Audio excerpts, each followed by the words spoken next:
इस वक्त देश के पूर्वी हिस्सों से एक बेहद गंभीर और डराने वाली खबर सामने आ रही है।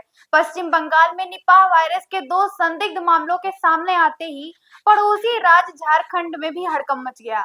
हालात की गंभीरता को देखते हुए झारखंड सरकार ने पूरे राज्य में हाई अलर्ट जारी कर दिया।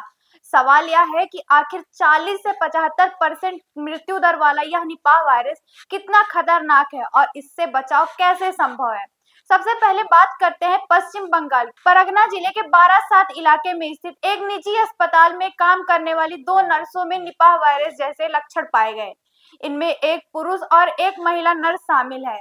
दोनों की हालत गंभीर बताई जा रही है और उन्हें उसी अस्पताल के आइसोलेशन वार्ड में वेंटिलेटर सपोर्ट पर रखा गया है।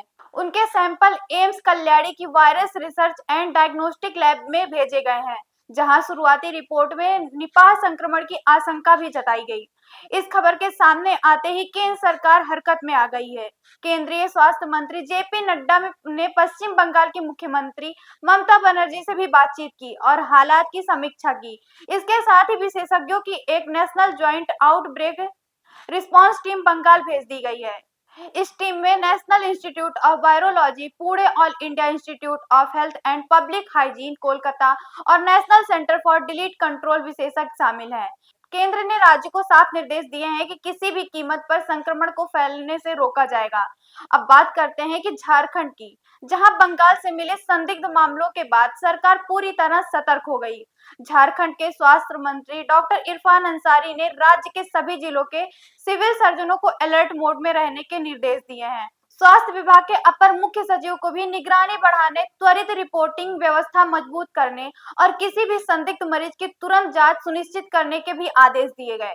झारखंड सरकार का साफ कहना है कि राज्य में निपाह वायरस का कोई भी मामला सामने न आए, इसके लिए हर स्तर पर तैयारी की जा रही।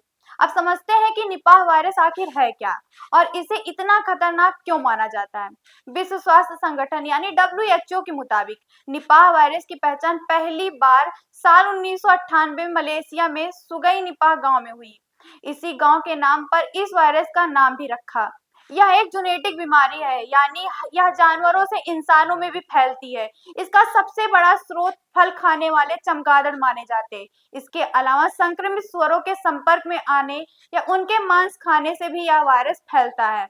इतना ही नहीं, निपाह वायरस इंसान से इंसान में भी फैल सकता है।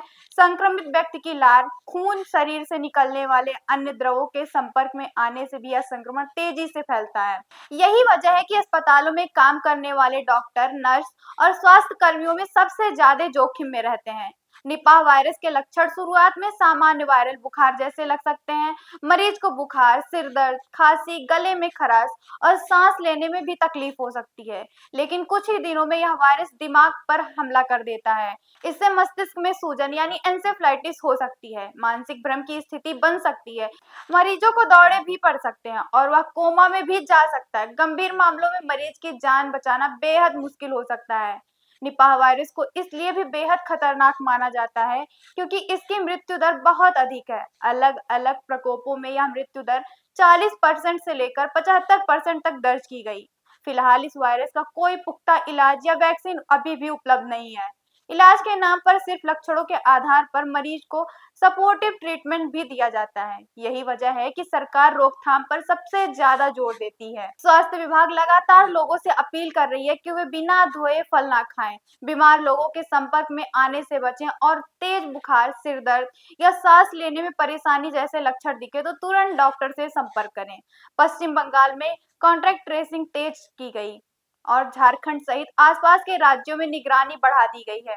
अधिकारियों का कहना है कि हालात पर पूरी तरह नजर रखी जा रही है और किसी भी आपात स्थिति से निपटने के लिए स्वास्थ्य तंत्र पूरी तरह से तैयार है। निपाह वायरस की यह दस्तक एक बार फिर यह चेतावनी देती है कि संक्रमण से लड़ाई में लापरवाही की कोई गुंजाइश नहीं होती। सतर्कता, जागरूकता और समय पर कार्रवाई ही खतरनाक वायरस से बचाव का सबसे बड़ा हथियार है।